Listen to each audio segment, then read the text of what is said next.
So hello and welcome all once again. सभी का स्वागत है यथार्थ आईएएस के इस प्लेटफॉर्म पे। मैं दिनेश राजपूत आपका वेलकम करता हूं। और हमारा जो सेशन है वो चल रहा है नगर पालिका एक्ट पे।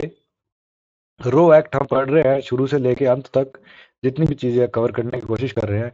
इससे पहले हमारी दो क्लासेस में, सबसे पहली क्लास में हम सेक्शन 3 देखा था। फिर 4 से 9 तक भी हम जो है सेक्शंस देख चुके हैं। ठीक है, तो अब हम जो सेक्शंस करेंगे वो करेंगे 10 to 15। आज की क्लास में हम 10 से लेके 15 तक सेक्शन करेंगे।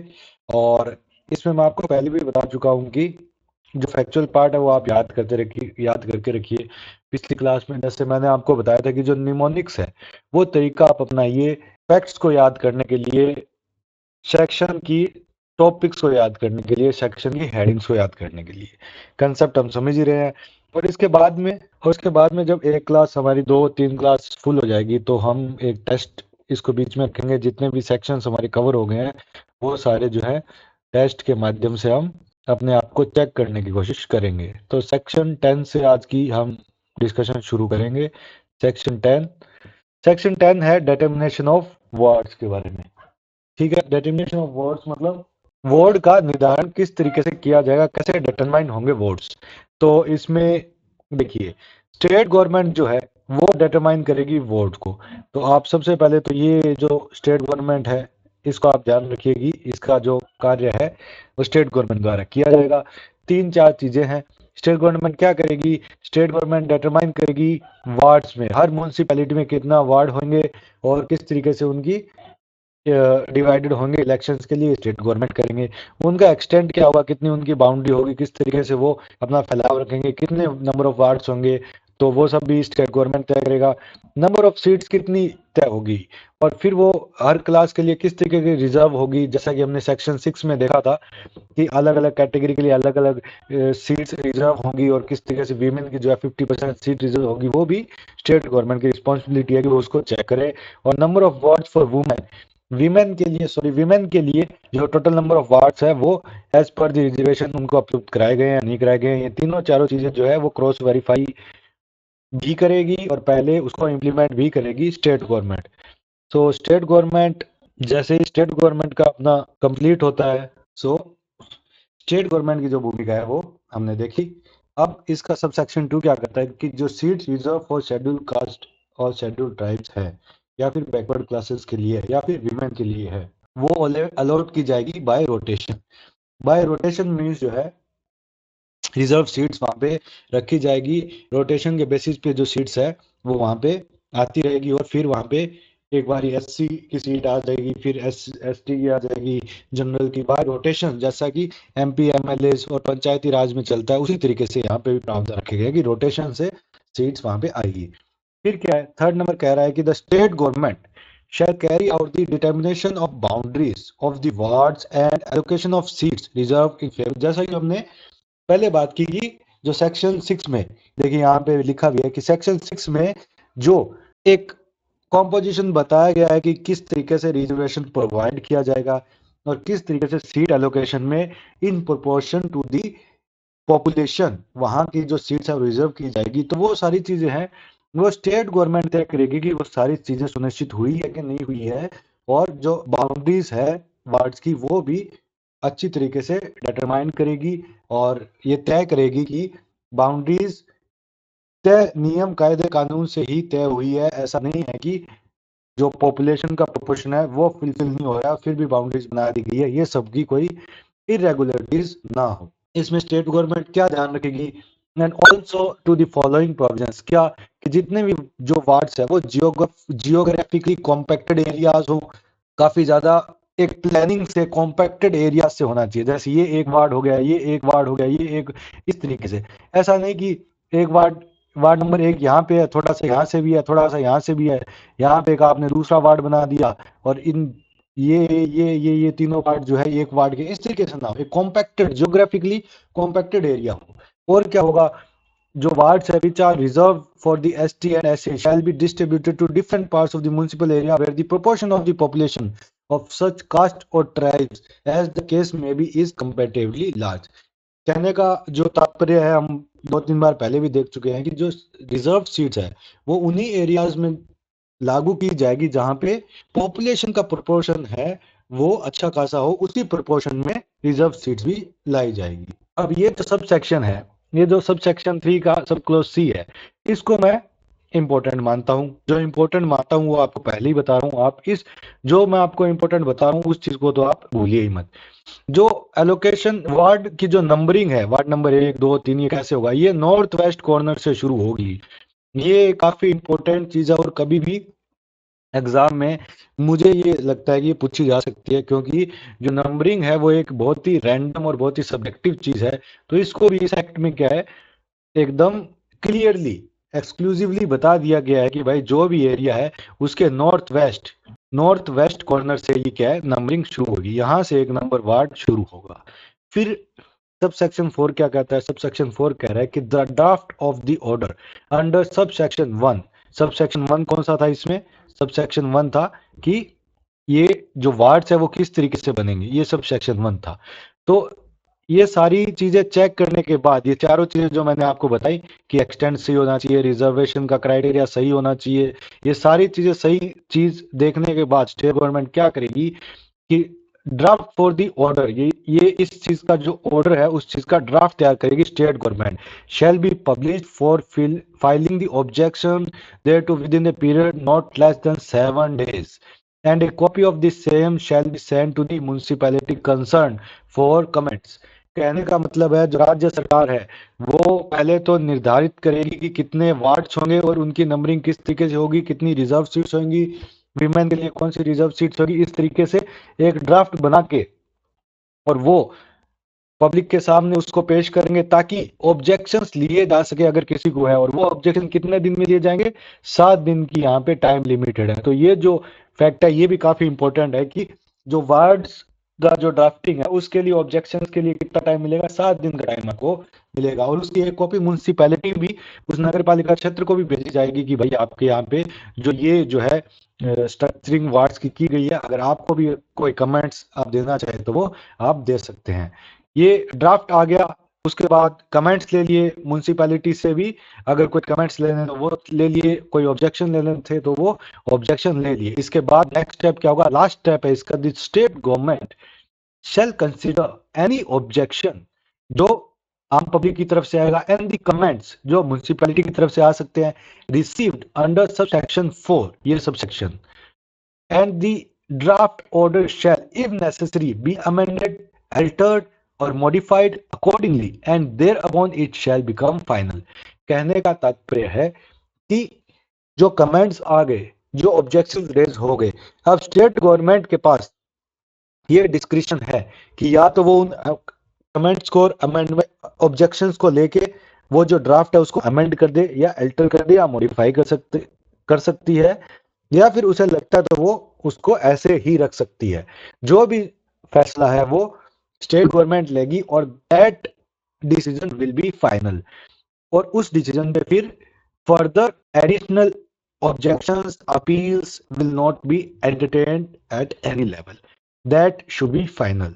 The composition, the numbering and the structuring of words will be final after these formalities.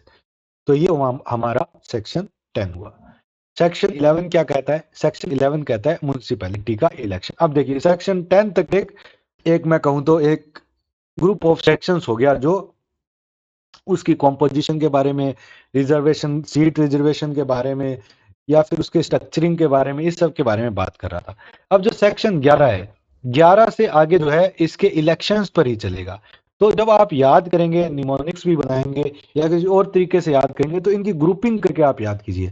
जैसे 10 से पहले पहले वाले जो है उनको एक साथ कोई ट्रिक बना के याद कर लो, 10 11 से आगे वाले एक साथ करो, क्यों, क्योंकि ये इलेक्शन वाले हैं।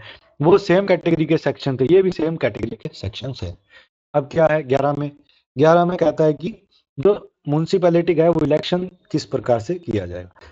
अब ये जो रो एक्ट है इसमें अपने एक भी शब्द नहीं छोड़ेंगे, एक भी शब्द जो है वो नहीं छोड़ेंगे, एक एक शब्द को पढ़ेंगे, समझेंगे, फिर ही आगे बढ़ेंगे, क्योंकि एग्जाम में कहीं से भी आ सकता है और जो आए आने की प्रोबेबिलिटी बहुत ज्यादा है, वो मैं आपको बताते चलूंगा। इलेक्शन ऑफ म्यूनसिपैलिटी क्या कहता है, अब देखिए ये टेक्निकल टर्म्स होती है, टेक्निकल चीजें होती है, हर एक्ट में ये वर्ड्स लिखे हुए मिलेंगे, तो आप थोड़ी एक्ट की जो लीगल लैंग्वेज है उसको समझने की कोशिश कीजिए और इन चीजों को भी समझने की कोशिश कीजिए। अब ये वर्ड्स आपको एज इट इज याद होने चाहिए। द सुपरिंटेंडेंस, डायरेक्शन एंड कंट्रोल, ये तीन बहुत ही बेसिक वर्ड है, पंचायती राज एक्ट में भी मिलेंगे। इलेक्शन कमीशन का जब आप पढ़ोगे, स्टेट इलेक्शन कमीशन का पढ़ोगे, ये दोनों वर्ड जो है नीचे से ऊपर तक सभी एक्ट में मिलेंगे। Superintendence, direction, control of the preparation of electoral rolls, जो मतदाता सूची बन रही है उसका सुपरिंटेंडेंस, डायरेक्शन और जो कंट्रोल है वो कौन करेगा, वो करेगा स्टेट इलेक्शन कमीशन। ये साफ साफ इस एक्ट में बता दिया गया है कि स्टेट इलेक्शन कमीशन जो है वो म्यूनिसिपैलिटी के मतदाता सूची का निर्माण, कंट्रोल, डायरेक्शन, सुपरिंटेंडेंस सब जो है मॉनिटर करेगा। एक चीज हुई। दूसरा क्या कह रहा है, an election to constitute a municipality shall be completed. जो इलेक्शन है म्यूनिसिपैलिटी का वो किस समय अवधि में कंप्लीट हो जाना चाहिए, before the expiry of its duration specified in section 7 में। कल जैसे मैंने आपको एक ट्रिक बताई थी, एक निमोनिक्स बताई थी कि 7 बार 5 बजे मैं ऑफिस जाऊंगा, ऐसा करके बताई थी। तो सेक्शन 7 में जो था वो ऑफिस जाऊंगा, तो टर्म ऑफ ऑफिस का वो सेक्शन था, ठीक है। और वो कितने साल का था, 5 साल का था। इस तरीके की मैंने एक ट्रिक बना के आपको बताई थी, सेक्शन 7 में था। तो हमें याद आ गया कि सेक्शन 7 जो था टर्म ऑफ ऑफिस का सेक्शन था और 5 साल का था। अब ये कह रहा है कि जैसे ही 5 साल कंप्लीट होते हैं उससे पहले पहले जो है नई म्यूनिसिपैलिटी के इलेक्शंस हो जाने चाहिए। एक केस तो ये हुआ। दूसरा केस कह रहा है before the expiration of a period of 6 months from the date of dissolution, ठीक है। जैसे कोई नगर पालिका अगर भंग कर दी जाती है, डिसॉल्व कर दी जाती है, तो उस आगे आने वाले 6 महीने के अंतराल में इलेक्शंस म्यूनिसिपैलिटी, नई म्यूनिसिपैलिटी के हो जाने चाहिए। दोनों केस हो सकते हैं, या तो नेचुरली एंड हो जाए या फिर डिसॉल्व हो जाए। दोनों केसेस में टाइम लिमिट बता दी गई है। फिर क्या कह रहा है, provided that where the remainder of the period for which the dissolved municipality would have continued is less than 6 months, it shall not be necessary to hold any elections under this clause for constituting the municipality for such period। आप पढ़ना इसे आराम से, और जो मैं समझा रहा हूं वो ध्यान देना, वही चीजें कह रहे हैं। 5 साल का टर्म पीरियड है, किसी ने 4 साल प्लस 6 मंथ जो है कंप्लीट कर लिया, फिर डिसॉल्व हो गई, तो अपने को पता है डिसॉल्व, अब इसके कितने टाइम और बचा था, सिर्फ 6 मंथ और बचे थे, फिर ये 5 साल अपना पूरा कर लेती। लेकिन 6 महीने, सिर्फ 6 महीने पहले डिसॉल्व होगी, और हमें पता है कि डिसॉल्व होने के 6 महीने के अंदर अंदर ही वापस इलेक्शन कराने हैं। तो अगर ऐसा केस हो जिसमें सिर्फ 6 महीने ही बाकी हो, ये कहा गया है, तो फिर नए इलेक्शन इन 6 महीनों में कंटिन्यू करने के लिए नए इलेक्शन कराने की जरूरत नहीं है। जो 5 साल के बाद ये 6 महीने और पूरा कर लेती, 5 साल के बाद जो मेन इलेक्शंस होते हैं उन्हीं पे इसके इलेक्शन हो जाएंगे। मतलब अलग से इलेक्शन कराने की जरूरत नहीं है इसको कंटिन्यू करने के लिए। अगर आपकी 3 साल बाद अगर डिसॉल्व हो जाती है, तब 6 महीने, अगले 6 महीने के अंदर अंदर आपको फिर इलेक्शन करा के वो म्यूनिसिपैलिटी बनानी पड़ेगी। लेकिन 4 साल 6 महीने हो गए तो फाइनली जो 5 साल के बाद जनरल इलेक्शन होते हैं सभी म्यूनिसिपैलिटी, उनके साथ ही इसके इलेक्शन कराए जाएंगे। सब सेक्शन 3 क्या कहता है, फॉर द एफोर्सेड, कहाँ है, अच्छा ये रहा, for the aforesaid purpose of the state government shell on the recommendation of the state election commission call upon all the wards to elect members in accordance with the provision of this act and the rules and orders made thereunder on such date or dates as may be specified in this notification। तात्पर्य ये है कि state government जो है वो पहले recommendation लेगी state election commission से, उसकी राय लेने के बाद जो वार्ड्स हैं, तमाम जो वार्ड्स हैं उनमें इलेक्शन की डेट्स जो है वो निर्धारित करेगी, और उसी निर्धारित डेट पे हर वार्ड के इलेक्शन होंगे। वो एक दिन भी हो सकता है या फिर डेट्स भी अलग अलग तारीख में भी हो सकते हैं। कहने का मतलब स्टेट इलेक्शन कमीशन रिकमेंड करेगा और स्टेट गवर्नमेंट जो है इसे प्रकाशित करेगी, भाई इस तारीख को इलेक्शंस होंगे। फिर फिर अगला सब सेक्शन क्या कह रहा है, when a new municipality is established, नई म्युनिसिपैलिटी जब बनेगी, it shall as far as may be constituted in accordance with the provisions of this act relating to general election to a municipality। बड़े simple है, इसीलिए इसमें कुछ highlight भी नहीं किया कि अगर न्यू म्यूनिसिपैलिटी बनेगी तो उसके जो जनरल इलेक्शंस है वो इसी एक्ट में, ये जो अपने बात कर रहे हैं इसी तरीके से वहां पे होंगे। ऑब्वियसली ये तो फॉलो करना ही पड़ेगा, अगर म्यूनिसिपैलिटी बनेगी तो इसी एक्ट के प्रोविजंस के हिसाब से ही वहां पे इलेक्शंस होंगे, वही बात इसमें कही गई है, नॉट बिग डील। फिर क्या है, पांचवा पॉइंट हमारा है, the state government shell when so requested by state election commission. अगर स्टेट इलेक्शन कमीशन रिक्वेस्ट करे स्टेट गवर्नमेंट को, make available to the commission such staff as may be necessary for discharge of functions confirmed on the state election commission by subsection 1। Subsection 1 इसी वाले में क्या क्या था कि सुपर इंटेंडेंस, डायरेक्शन और कंट्रोल क्या करेंगे, इलेक्टोरल रोल बनाने के लिए करेंगे। तो इस काम के लिए, क्योंकि स्टेट इलेक्शन कमीशन तो बहुत ही लिमिटेड बॉडी है, बहुत ही कम लोग है उसमें, और अपने को हर जिले में, हर नगर पालिका में, नगर परिषद, नगर निगम में ये इलेक्टोरल रोल बनाने का काम करेंगे, तो ऑब्वियसली स्टाफ तो चाहिएगा। तो स्टाफ लेने के लिए स्टेट इलेक्शन कमीशन किससे रिक्वेस्ट करेगा, स्टेट गवर्नमेंट को। स्टेट गवर्नमेंट ये स्टाफ इन्हें प्रोवाइड करेगा, किस लिए करेगा, ताकि इलेक्टोरल रोल मतदाता सूची तैयार की जा सके। सेक्शन 12, सेक्शन 12 क्या कहता है, delegation of functions of state election commission.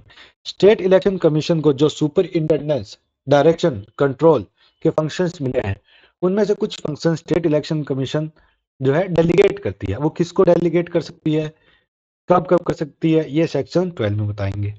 The function of state election commission under this act, अभी इस एक्ट की बात कर रहे हैं, और द रूल्स मेड और ऑर्डर इशूड देयर अंडर में सब्जेक्ट टू सच जनरल और special directions, if any, as may be given by state election commission in this behalf, be performed also by a deputy election commissioner, if any, or by the secretary to the election commission, state election commission। तो इस section में ये कहा गया कि जो state election commissioner होता है, जिसको मेन ये कार्य संभालने के लिए दिया जाता है, तो स्टेट इलेक्शन कमीशन इसको डेप्यूटी इलेक्शन कमिश्नर के पद पे जो व्यक्ति बैठा है उसको डेलीगेट कर सकती है कार्य कि आप इस कार्य को पूरा संभालो। अगर इस तरीके का कोई पद सृजित नहीं है तो जो secretary to state election commission है उनको भी ये काम दिया जा सकता है। तो अगर मैं बात करूं डेलीगेशन की, तो डेलीगेशन किसे किसे दिया जा सकता है, डेप्यूटी स्टेट इलेक्शन कमिश्नर को या फिर secretary to state election commission, ये दो व्यक्तियों को डेलीगेशन दिया जा सकता है इस कार्य का। और डेलीगेशन जो है वो 12वें सेक्शन में है इस एक्ट के, ये आप ध्यान रखें। सेक्शन 13, सेक्शन 13 कहता है कि electoral roll for every ward, her ward के लिए मतदाता सूची तैयार करना, इलेक्टोरल रोल तैयार करना काफी इंपॉर्टेंट है, ध्यान से देखते रहिए, इंपॉर्टेंट है। सब सेक्शन क्या कहता है इसका, पहला, for every ward there shall be an electoral roll, हर वार्ड के लिए एक मतदाता सूची होगी, ठीक है। Prepared, revised, modified, updated and published in the prescribed manner by an ERO, electoral registration officer, who shall be such officer of the state government or a local authority as the state election commission may, in consultation with the state government, designate or nominate in this behalf। इस ही पहले ही sub section में सारी कहानी जो है आगे की समझा दी गई है। इस एक सब सेक्शन में आप देखो कितनी इंपॉर्टेंट, कितनी वाइटल और कितनी यूनिक इंफॉर्मेशन एक ही सब सेक्शन में डाल दी। एक तो ये कह रहा है, पहली इंफॉर्मेशन है कि हर वार्ड में जो है एक मतदाता सूची अलग से बनेगी, उसको प्रिपेयर करने का काम, रिवाइज करने का काम, मॉडिफाई करने का काम, अपडेट करने का काम और पब्लिश करने का काम कौन करेगा, ईआरओ करेगा। ये दूसरी इंफॉर्मेशन। अब इस सब सेक्शन में आपको इंफॉर्मेशन बता रहा हूँ एग्जाम पॉइंट ऑफ व्यू से, पहली, दूसरी, ईआरओ बनेगा। ईआरओ कौन होगा, ईआरओ स्टेट गवर्नमेंट का ऑफिसर होगा, ये तीसरी चीज, ठीक है, या फिर किसी लोकल अथॉरिटी का, और उसे कौन डेजिग्नेट करेगा, स्टेट इलेक्शन कमीशन जो है उसे डेजिग्नेट करेगा या नॉमिनेट करेगा, लेकिन कब करेगा, जब वो कंसल्ट कर लेगा स्टेट गवर्नमेंट को। तो ये 5 इंफॉर्मेशन इस एक सब सेक्शन में दी गई है कि एक प्रत्येक वार्ड में अलग से मतदाता सूची होगी, और ये सारा काम करने वाला कौन करेगा, ईआरओ करेगा। ईआरओ स्टेट गवर्नमेंट का आदमी होगा या फिर लोकल अथॉरिटी का आदमी होगा, और उसे कौन डेजिग्नेट करेगा, स्टेट इलेक्शन कमीशन करेगा। और उसे डेजिग्नेट करने से पहले किससे कंसल्ट करेगा state election commission? State government से। 5 चीजें आपको याद रहनी चाहिए। इन पांचों में से किसी पे भी क्वेश्चन जो है एग्जाम में पूछा जा सकता है, इसीलिए मैंने आपको कहा कि ये सब सेक्शन इंपॉर्टेंट है, ये पूरा सेक्शन इंपॉर्टेंट है। दूसरा क्या करा है?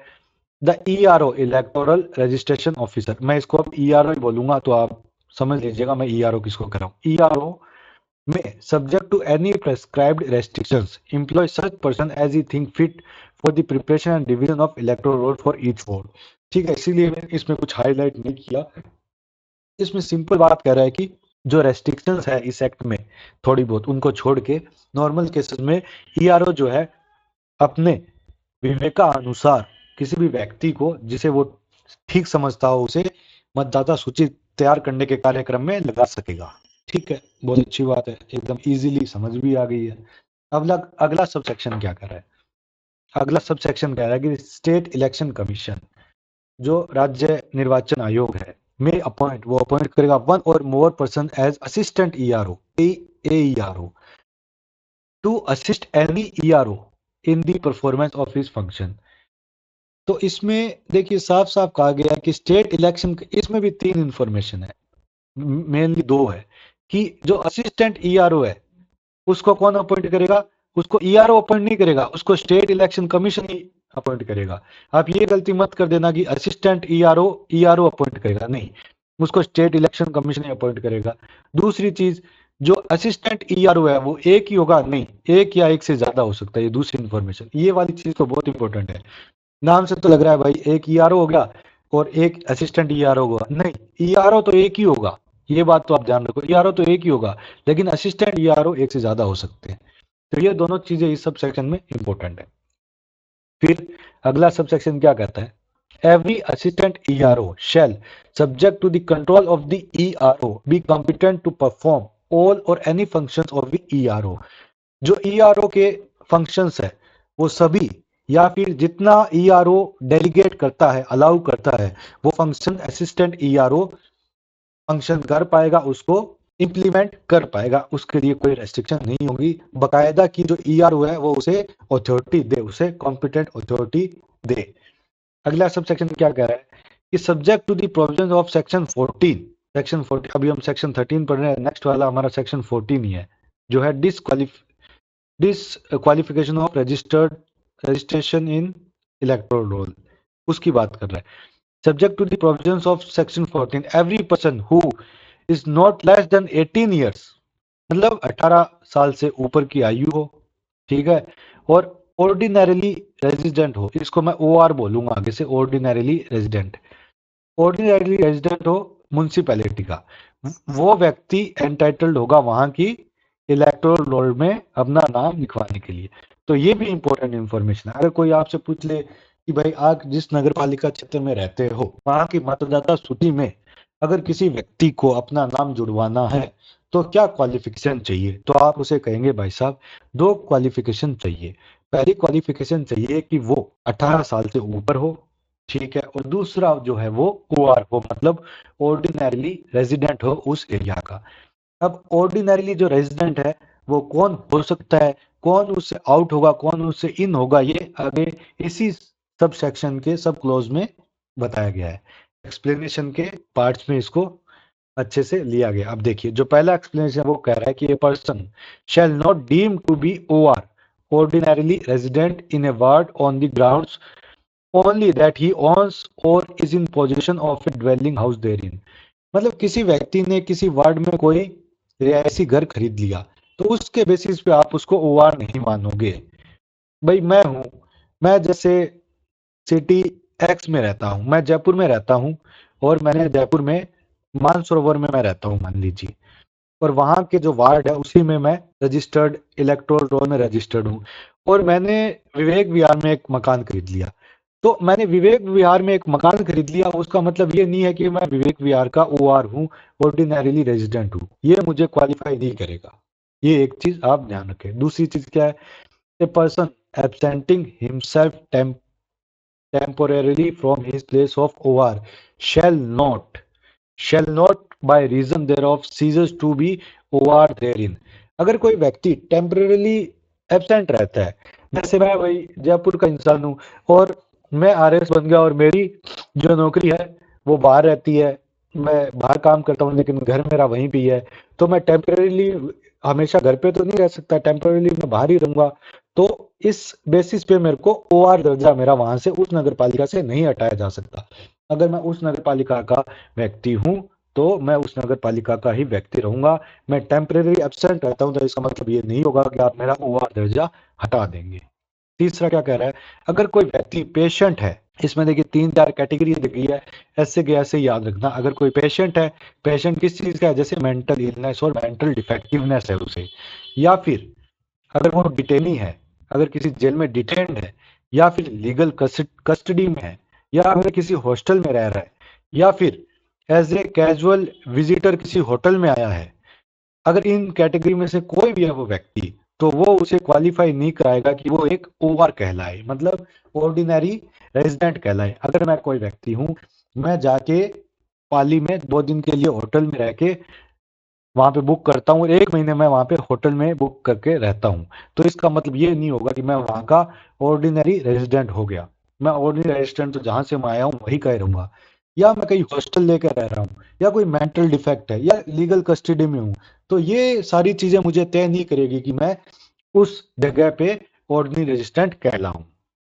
ये हमारे हो गए 3 सबसेक्शन। अब है सबसेक्शन 4। ये क्या कहता है कि अगर ओआर के रिलेशन में कोई क्वेश्चन अराइज हो जाए, कुछ ऐसी कंडीशन आ जाए जिसमें म्यूनिसिपैलिटी डिसाइड नहीं कर पा रही है कि ये यहाँ पे ऑर्डिनरी रेजिडेंट है या नहीं है, अगर ऐसा क्वेश्चन अराइज हो जाए तो फैक्ट्स की जांच करके फाइनल जो आदेश है कि भाई वो वहां का ओआर है या नहीं है, वो करने की जो पावर है वो स्टेट गवर्नमेंट के पास है। तो ये आप ध्यान रखिए कि ओआर की जो फाइनल पावर है, ओआर वो व्यक्ति वहां का है या नहीं है, ये न तो गवर्नर डिसाइड करेंगे, न कोई कोर्ट डिसाइड करेगा, न म्यूनिसिपालिटी का डिपार्टमेंट या मंत्रालय डिसाइड करेगा, ये स्टेट गवर्नमेंट जो है वो डिसाइड करेगी। फिर ए मेंबर ऑफ पार्लियामेंट या स्टेट लेजिस्लेचर, मतलब एमपी या एमएलए जो हैं, shall not during the term of his office cease to be OR involved in the electoral roll of he is registered। कि जो एमपीज और एमएलएज है, जब उनका सदन लगेगा, सदन कार्यवाही करेगा, असेंबली वर्किंग में होगी, तो ऑब्वियसली वो वहां पे पार्टिसिपेट करेंगे, महीना 1.5 महीना 2 महीना वो वहां पे रहेंगे।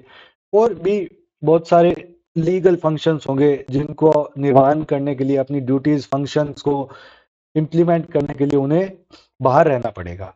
तो उस बेसिस पे आप ये नहीं कहेंगे कि वो वहां के ऑर्डिनरी रेजिडेंट नहीं है।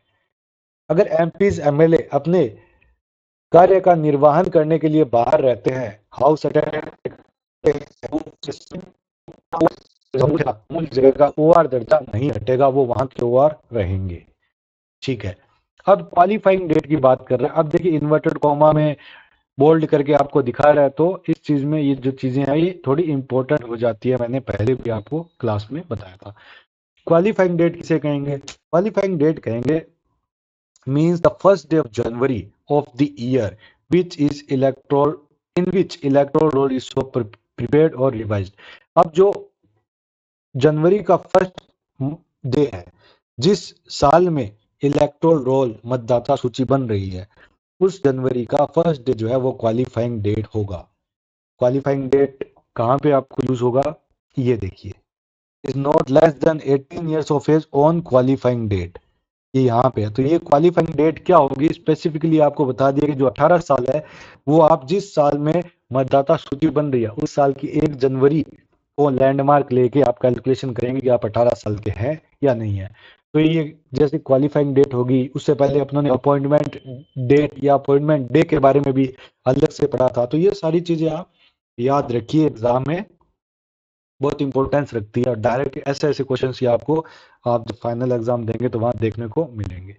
छठा और सातवां सब सेक्शन बड़ा इजी सब सेक्शन है, और ये कहना चाह रहे हैं कि कोई भी व्यक्ति एक से ज्यादा वार्ड की मतदाता सूची में अपने आप को रजिस्टर नहीं कराएगा, और कोई भी व्यक्ति एक वार्ड में भी एक से ज्यादा बार अपने आप को मतदाता सूची में अपना नाम नहीं लिखवाएगा। मतलब अगर एक व्यक्ति है तो ए और बी दोनों वार्ड में उसका नाम नहीं होना चाहिए, और अगर एक व्यक्ति है तो वार्ड नंबर ए में भी 2 बार नाम उसका रजिस्टर्ड नहीं होना चाहिए। दोनों चीजें जो है ध्यान रखी जाएगी इस एक्ट के माध्यम से। सेक्शन 14 क्या कहता है? सेक्शन 14 डिसाइड करता है कि डिस्क्वालिफिकेशंस क्या होगी जिसमें आप इलेक्टोरल रोल में रजिस्टर नहीं करा पाएंगे।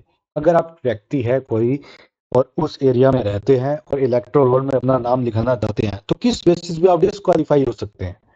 A person shall be disqualified for registration in electoral roll for the vote if he, अगर वो सिटीजन नहीं है इंडिया का, एक नंबर, अगर वो अनसाउंड माइंड का है जो कोर्ट के द्वारा निर्धारित किया जाएगा, और is for time being disqualified from voting under the provisions of any law relating to corrupt practices and other offences in connection with elections। जो prevention of corrupt practices act करके अपना 1988 या 1998 का आप थोड़ा सा देख लीजिएगा उस एक्ट में, इसमें डिबार कर दिया जाता है अगर वोटिंग से, या फिर जो हमारे पीपल रिप्रेजेंटेशन एक्ट है 1950 1951 उनके किसी प्रावधान में आपको कन्विक्ट पाके वोटिंग राइट से हटाया गया या वोटिंग राइट्स आप रेस्ट्रिक्ट किए गए हैं, तो उस टाइम बीइंग के लिए आप डिस्क्वालीफाई कहलाएंगे। तो ये तीन चीजें हैं, सिटीजन नाउ इंडिया का, मेंटल अनसाउंड हो, या फिर करप्ट प्रैक्टिसेस में कन्विक्ट हो। दूसरा सबसेक्शन क्या कहता है? The name of any person who become so disqualified, जो व्यक्ति डिस्क्वालीफाई हो गया उसका नाम स्ट्रक ऑफ कर दिया जाएगा इलेक्टोरल रोल से।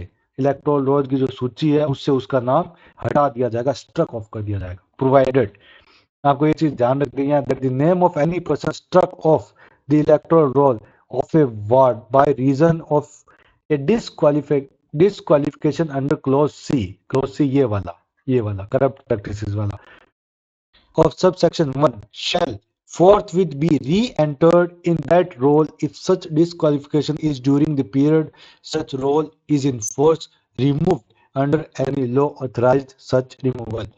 कहने का तात्पर्य यह है कि जिस वक्त तक उसे डिबार रखा गया था, उसे कन्विक्ट किया गया था और जितने टाइम लिमिट के लिए उसकी डिस्क्वालीफाई किया गया था, उतने टाइम तक ही आप नाम उसका हटाएंगे। उसके बाद आप उसका नाम जैसे ही उसने अपनी सजा पूरी कर ली या जैसे ही वो वोटिंग के लिए, वोटिंग देने के लिए या फिर वोट में खड़ा होने के लिए जैसे ही एलिजिबल होता है, तो आप उसका नाम इलेक्टोरल लिस्ट में वापस री एंटर करेंगे। तो री एंटर का जो प्रोविजन है वो इस वाले सबसेक्शन में है, इन दोनों में तो री एंट्री का कोई है ही नहीं, एक बार जो स्ट्रक ऑफ जो गया सो गया। तो ये चीजें सेक्शन 14 में बताई गई है। और अब सेक्शन 15 की बात करते हैं, जो आज का हमारा लास्ट सेक्शन है। सेक्शन 15 क्या कहता है? Making false declaration if any person makes in connection with, अगर मतदाता सूची के प्रिपरेशन में, रिवीजन में या उसको करेक्ट करने के टाइम पे, तीन चीजें, मतदाता सूची बन रही है, उसको प्रिपेयर करने में तो वो बन रही है, या फिर बनी बनाई रिवाइज हो रही है, या कुछ करेक्शन हो रहे हैं, या फिर इंक्लूजन या एक्सक्लूजन हो रहा है ऑफ एनी एंट्री इन और from N electoral role, inclusion या एक्सक्लूजन हो रहा है मतदाता सूची से।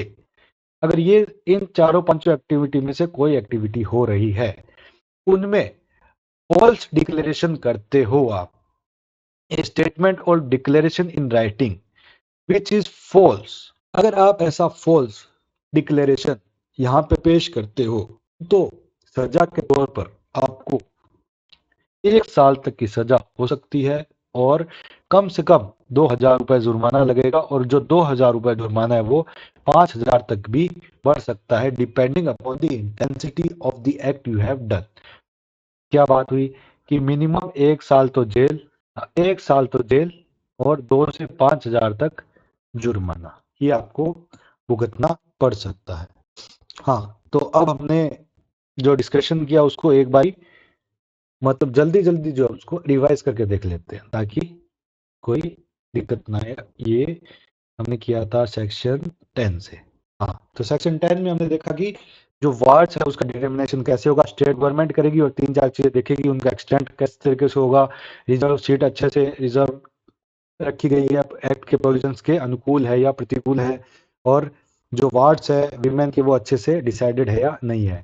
जो सीट्स है सब सेक्शन 2 में आएगी, जो रिजर्व सीट्स है वो बाय रोटेशन आएगी, ठीक है। थर्ड में आएगी जो बाउंड्रीज है वो कौन डिसाइड करेगा, स्टेट गवर्नमेंट डिसाइड करेगी, और ज्योग्राफिकली कॉम्पैक्टेड होना चाहिए और different distributed to different parts होना चाहिए जो रिजर्व सीट्स हैं।